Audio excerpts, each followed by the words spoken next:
میں مختصر خطاب کے لیے دعوت دیتا ہوں جناب جنید صاحب کو، جنید منیب صاحب خطاب کریں، اس کے بعد پھر اختتامی تقریر جناب محمود بن سعید صاحب کی صلاۃ والسلام اور انشاءاللہ پھر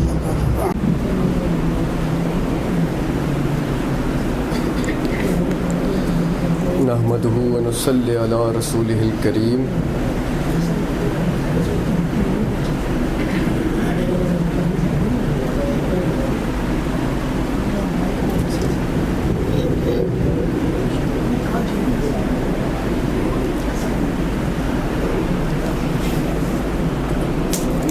نحمدہ ونصلی علی رسولہ الکریم، اما بعد فاعوذ باللہ من الشیطان الرجیم، بسم اللہ الرحمن الرحیم، رب اشرح لی صدری ویسر لی امری واحلل عقدۃ من لسانی یفقہوا قولی۔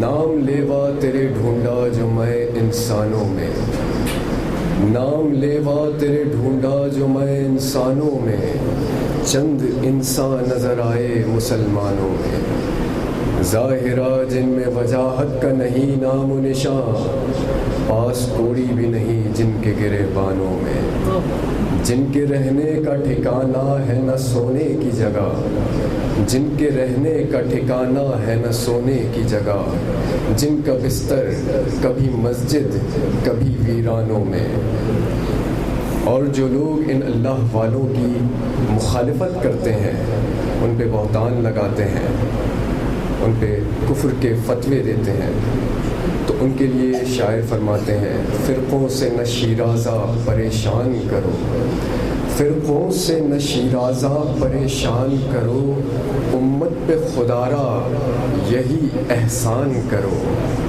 امت پہ خدارا یہی احسان کرو، ہے سہل ہے آسان مسلمان کو کافر کہنا، ہمت ہے تو کافر کو مسلمان کرو، اور فریب نظر ہے سکون و ثبات، فریب نظر ہے سکون و ثبات۔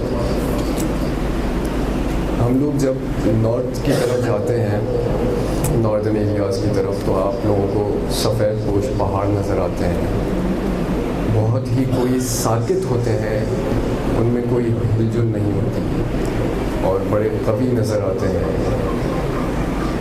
تو جب وہ اپنی حرارت پہ آتے ہیں، تھوڑا ہل جل کرتے ہیں، تو اس میں سے ٹپکا ٹپکا پانی گرتا ہے، اور وہ ٹپکتے ٹپکتے ندی بنتی ہے، اور وہ ندی بنتے بنتے نہروں کی طرف جاتی ہے، اور وہ نہریں پہاڑوں کو چیرتی ہوئی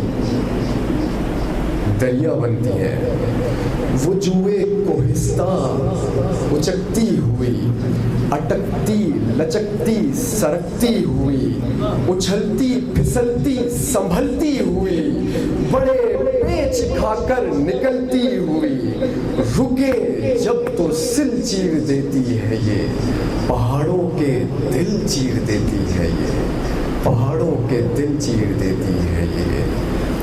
تو جب ندی نالے دریا بنتے ہیں، تو اس کا مرکز جو ہوتا ہے، اس کا مرکز و منبع جو ہوتا ہے، وہ سمندر میں ہوتا ہے، اور وہ سمندر میں جا کر اپنے کامل وجود میں آتی ہے، اپنی فنائیت میں آتی ہے۔ تو شاعر کو لامحالہ کہنا پڑتا ہے، فریب نظر ہے سکون و ثبات، تڑپتا ہے ہر ذرہ کائنات، تڑپتا ہے ہر ذرہ کائنات۔ اب آدم سے لے کر عیسیٰ تک جتنے انبیاء ما سبق گزرے، وہ سارے کے سارے جزوی نبی، ان کا مرکز کیا تھا؟ ان کا مرکز کیا تھا؟ وہ ان کی فنائیت کا مقام کہاں پر تھا؟ حضور منبع انور خاتم النبیین رحمت للعالمین صلی اللہ علیہ وسلم۔ اسی طریقے سے جب کوئی وجود آتا ہے تو تو آپ کو ایک انڈیویژول پرسنالٹی کو اس فنائیت تک لے کر جاتا ہے، اس فنائیت کا وسیلہ بنتا ہے۔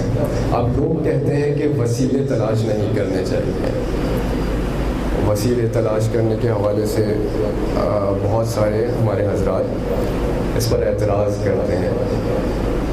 تو ایک بہت ہی مختصر سی مثال ہے، وہ یہ کہ جب ایک گھر میں والد صاحب ہوتے ہیں تو وہ جو ہے بچوں کے لیے ایک وسیلہ بنتے ہیں ان کی خوراک کا۔ خوراک دینے والی ذات اللہ کی ہے، اس کا رزق اللہ کی جانب سے آ رہا ہے، لیکن وسیلہ کون بن رہا ہے؟ ان کے والد۔ اچھا، اب والد صاحب کا انتقال ہو جاتا ہے، وہ قضاء الہی سے کوچ کر جاتے ہیں، تو کیا ان کا رزق رک جاتا ہے؟ ہرگز نہیں ہوتا، بلکہ دیکھا یہ گیا ہے کہ ان کا رزق بڑھ جاتا ہے۔ اللہ ایسے وسائل پیدا کر دیتا ہے کہ جن سے ان کا رزق بڑھ جاتا ہے۔ اسی طریقے سے